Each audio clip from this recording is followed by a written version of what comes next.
Hi, welcome back to the third section of Chapter 7 in Follet, the video book. Once again, this selection today is not appropriate for work or for children. So please, if you're at work, save it till later. If there are children around, shoo them out of the room and you can listen as soon as they're gone. So if you're sitting comfortably, we'll begin. Here we go. The dream changed. The women were walking through a tree tunnel of bur oak, the leafy ceiling arching 30 feet overhead. They no longer held hands, but had let their arms encircle each other's waists. They walked more slowly, and then in the middle of the tunnel they stopped and turned to each other.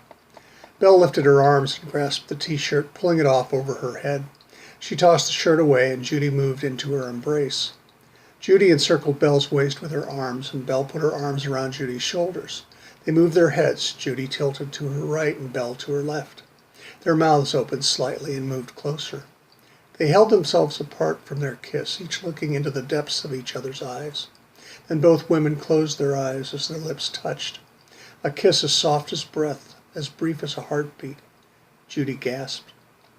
Belle moved to kiss Judy again. And as their mouths met, Belle moved one of her hands to touch Judy's hair. As their succulent lips touched, Belle ran her hand through Judy's soft straw hair, closing her fist around a hank of hair. Their chests rose and fell more quickly as their hearts beat faster with their need. Judy left her left hand circling Belle's waist and moved her right up Belle's ribcage to her shoulder, and then to touch Belle's neck. She wrapped her fingers lightly around the back of Belle's neck, fingertips resting lightly on her spine. Her thumb moved to capture Belle's throat, barely touching Belle's soft skin, feeling the pulse just beneath. They kissed and kissed again. Both women explored the other's lips with their own kisses softly and slowly, so that Follet felt his breath catch just watching them. Belle moved her body slightly so that she could slide her thigh between Judy's legs and press gently into her. They stood like this for what could have been hours. Their kisses searched out earlobes and the columns of their necks, and returned again and again to luscious, juicy mouths and tender, ripe lips. Belle took Judy's lower lip between hers and sucked it gently into her mouth as Judy closed her mouth to trap Belle's. Their kisses played a game of hide-and-seek, sheltering and withholding, only to open and bare the women's ardor. It was at once serious play and joyous frolic. There were smiles and soft moans. Not wanting to give up touching, the women slipped and slowly fell to the grassy ground beneath them. They sat entwined. Now Judy let her fingers find Belle's collarbones and then sternum, and almost afraid Belle's breasts. As Belle felt Judy's fingers close on her breast, she sighed and moved her right hand down to trace Judy's hip and move behind her to hold Judy's ass. Judy broke their kiss and hungrily moved her mouth to kiss Belle's breast. A soft kiss, and then another, and then a dozen, and then 100, teasing and offering and promising and taking Belle's soft roundness. Follet felt himself begin to change, and a shimmering in the air allowed him to enter Judy in Belle's dream. His hair had grown and turned dark, almost black. He seemed to have gotten a little taller, and when he looked down at his arms, he saw that he was more muscular. Follet walked over and knelt next to where the women kissed. He found that he was naked now, too.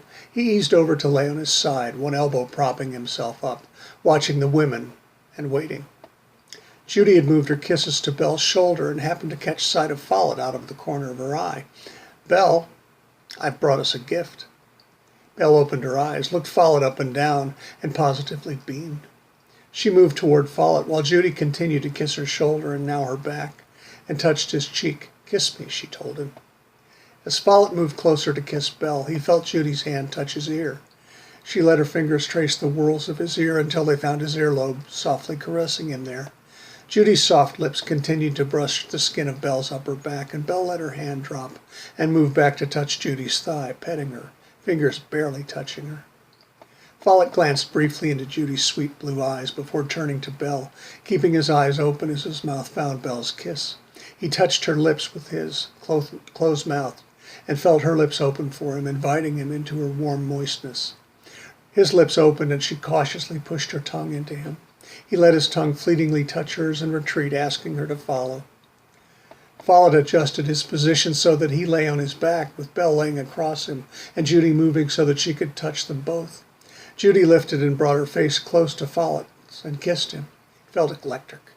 Follet had closed his eyes, but now opened them. He saw Judy's smile and mouth. "I love you, Follet." And then she turned to Belle and kissed her. The two women lay on Follet's belly and chest and kissed again and again. Judy lay on his chest, facing away from him, and Follet let his fingers weave their way through her hair. He caught her right earlobe between his thumb and middle finger and stroked her there. Judy moved her left hand to Follet's thigh and moved fleeting fingers from his knee up to his inner thigh.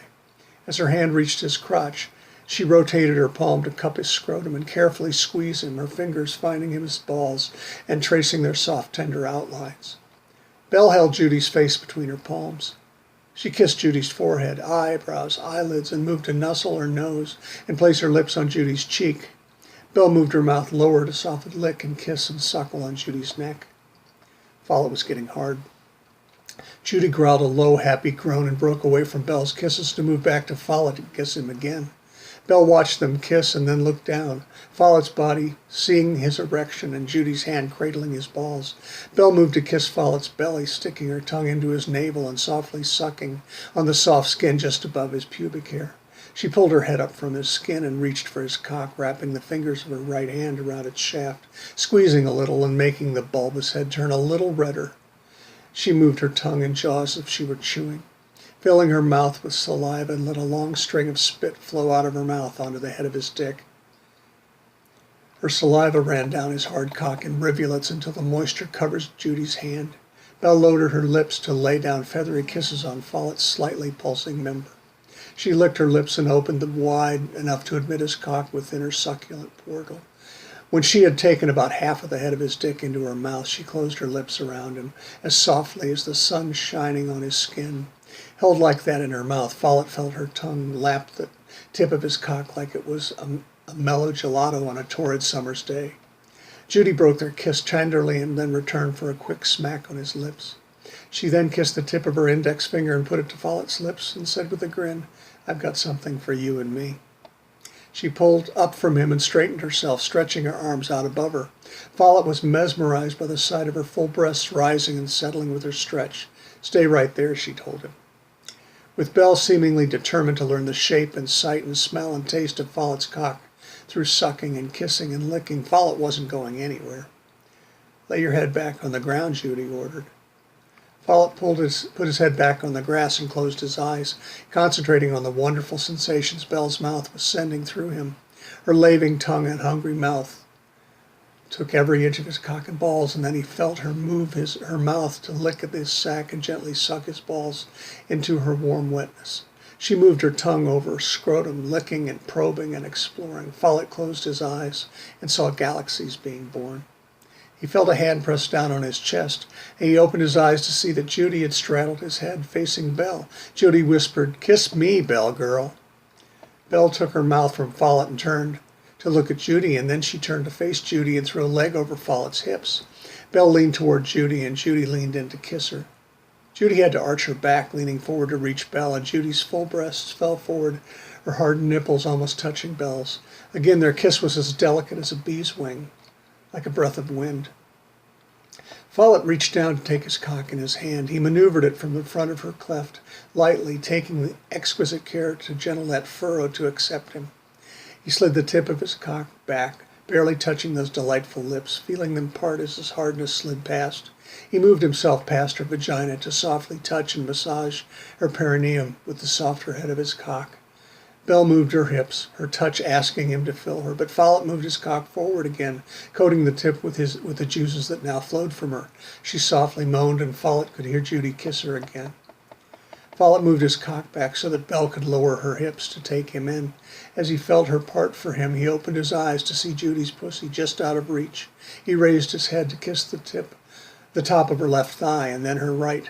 He was dizzied by her musky smell and longed to taste her.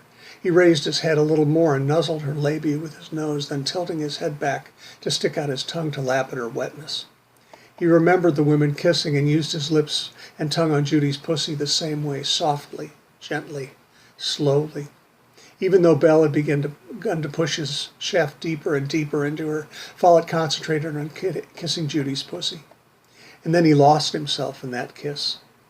He seemed to awaken, becoming aware that his heart was shaking inside his chest, like it was a strong wind being blown over a mountain through a stand of trees. She filled his mind, and he had no words left. He felt a fire raging under his skin, and a cold shaking grabbed him. She would understand his kisses. She had to. And Belle moved her hips, riding him, taking her time. She was a horsewoman. He felt her begin. He could count the cadence of her fucking him. 1, 2, 3, 4. As her rocking intensified, he felt an almost imperceptible side-to-side movement in her hips. She urged him on, but kept him controlled. It was almost a piaffe, meant to keep him focused but ready for what was to come. She changed her rhythm into what Follet knew was a lope. At this change, he felt Judy shift to break her kiss and slide her hips down to brush Belle's nipples, as Belle now arched her back, threw her head back, and neared her climax. The rhythm changed again, and Belle cried out, insensible and ecstatic. This euphoric moaning palladium urged Judy and Follet closer to their release. In unison with Belle, his cock began to explode. Follet pushed his mouth hard against Judy's pussy, and he felt Judy's muscles spasm, her thighs squeezing his head, refusing to let him go. Belle and Judy cried out simultaneously and slumped into each other's arms, falling off Follet. And the dream began to fade.